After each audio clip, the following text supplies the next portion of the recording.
Holiday season has officially started. Do you feel like it sometimes sneaks up on you and then you spend the rest of the season just trying to catch up, juggle all the things? That's why I wanted to create this video to help you turn the holiday pressure into peace the time rich way. So, instead of feeling peaceful and present, oftentimes we are just left exhausted by the season. And it's really ironic because this is supposed to be a time that is to reflect on what matters most for you, for me, which for me is my faith and my family. And somehow, instead of spending time with that, it turns into this juggling competition of how much can I squeeze into my day? How many things can I get done? How many activities can I go to? How many presents do I need to buy? And so we're juggling too much, we're spending too much, and we're saying yes to every opportunity that comes our way. And at the end, we are exhausted and run down and prone to illness and maybe laying in bed with a sickness. So let's fix that. Today, I'm going to share with you the 5 simple steps to turn holiday chaos into calm, the time rich woman's way. So, in case we're meeting for the very first time, my name is April Bragg, and I am a coach and creator of the Time Rich Woman. And I teach that peace is not something that comes from having been productive, but that we can use our peace to fuel our productivity.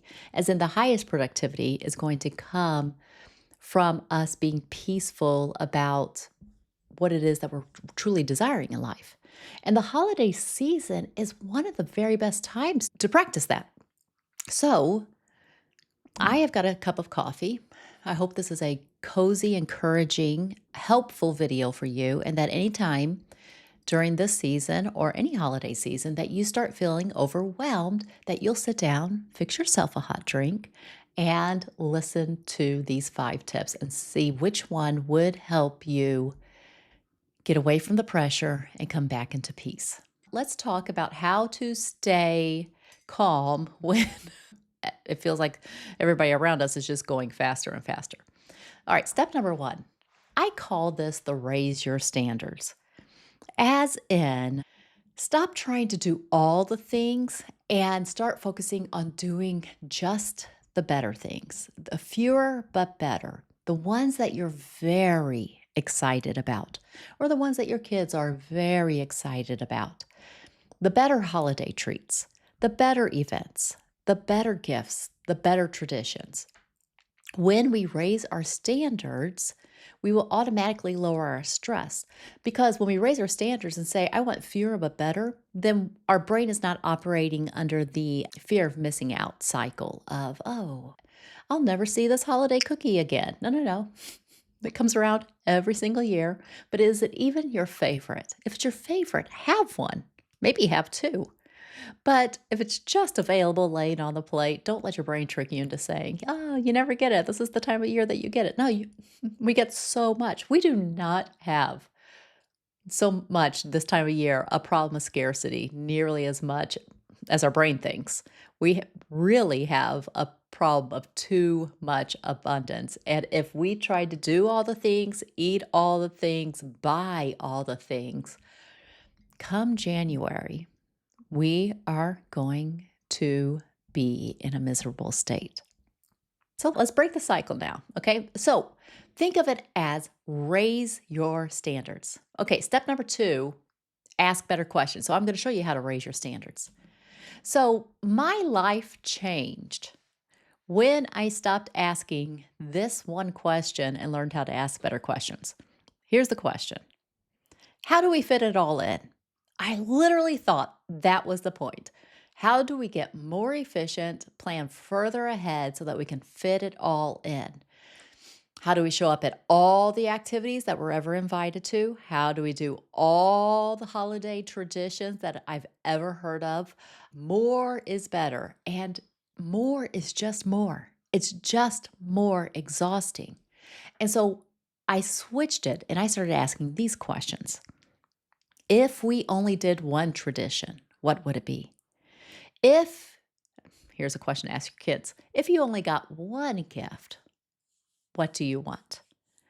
What's your favorite part of the season? So, the beauty of these questions is not that you're just only going to do one thing, but you get to have conversations with your loved ones and find out what really says special to them. What's very unique? What do they look forward to? And you may never have known the answer, and they may never have thought of it.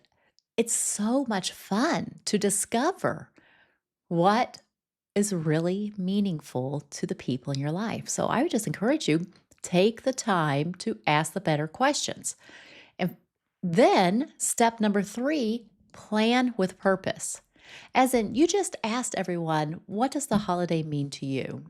What one thing is very special to you? Now we're going to plan to make sure it happens. When we plan ahead, we can make those fewer things that we're going to decide to do even more special. So let me share with you a couple of my favorite things. Number 1, spending time with family and loved ones. I make a list of all the people that I want to spend time with, and then I make sure that there is some time during the holiday season to spend time with all of them. That means my personal family, that means my extended family, that means my best friend, that means a couple extra date nights with my husband. That means, you guys are going to laugh at this, but that means sitting down and watching the entire Lord of the Rings trilogy for the upteenth time. I love doing that. It's one of my favorite things. One of my favorite things to do with my husband is there is Crystal Bridge is where we live. It's a museum, and they have a beautiful light display outdoors in the woods and everything. You can just walk through it, and it's so romantic and charming, and it's different every single year. And I'm like, I want to go to it every single year, and I want to go early in the season. And let's make a moment of it. And so we plan ahead accordingly so that even though we're doing fewer but better, half the fun is in the anticipation and in the memories that we're creating doing it. So a lot of times we don't need to do more to be more happy. We need to be present for the things that we are actually doing.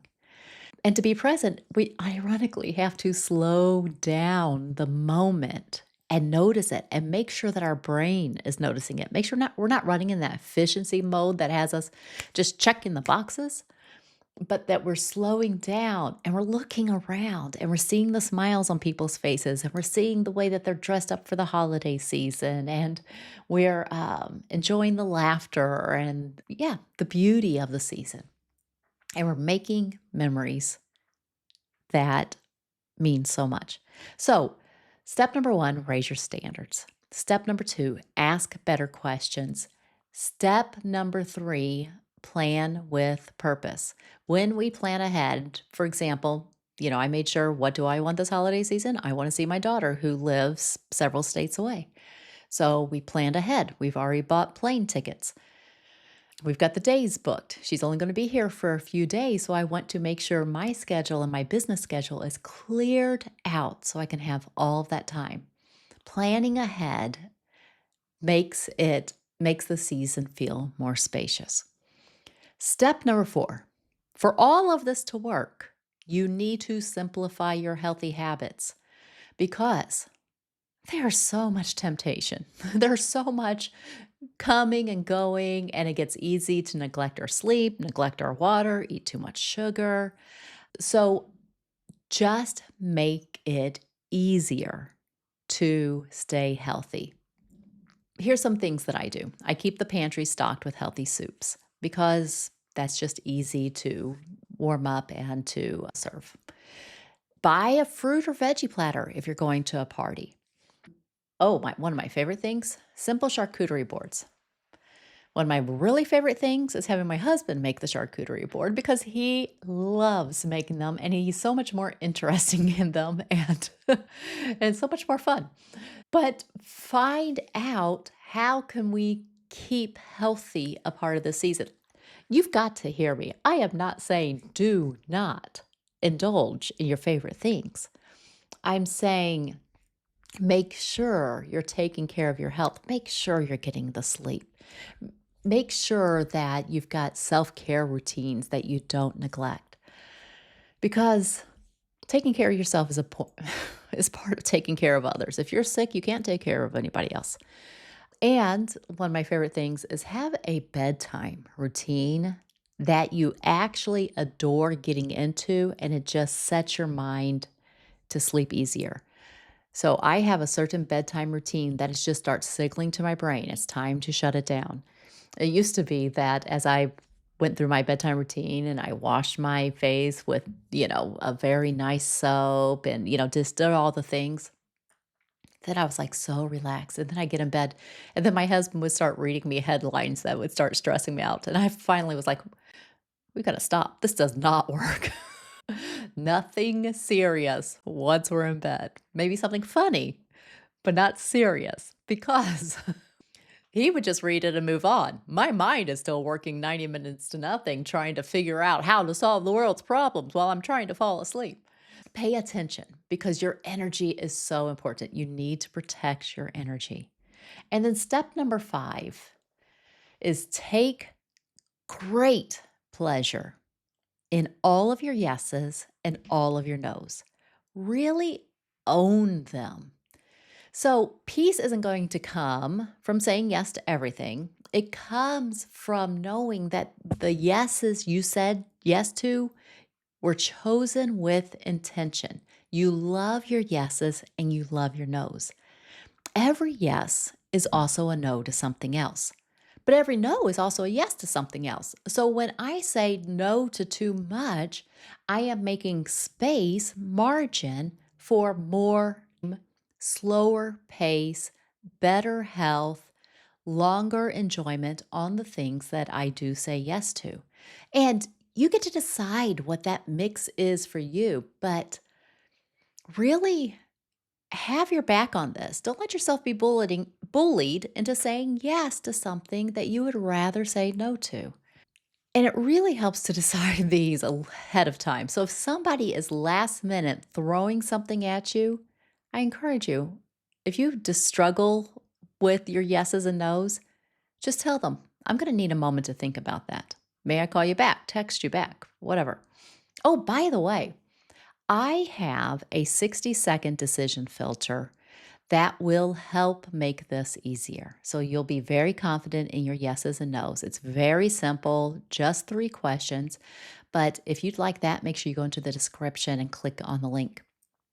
But if the holidays are packing your calendar but robbing you of peace, then it's time to pause.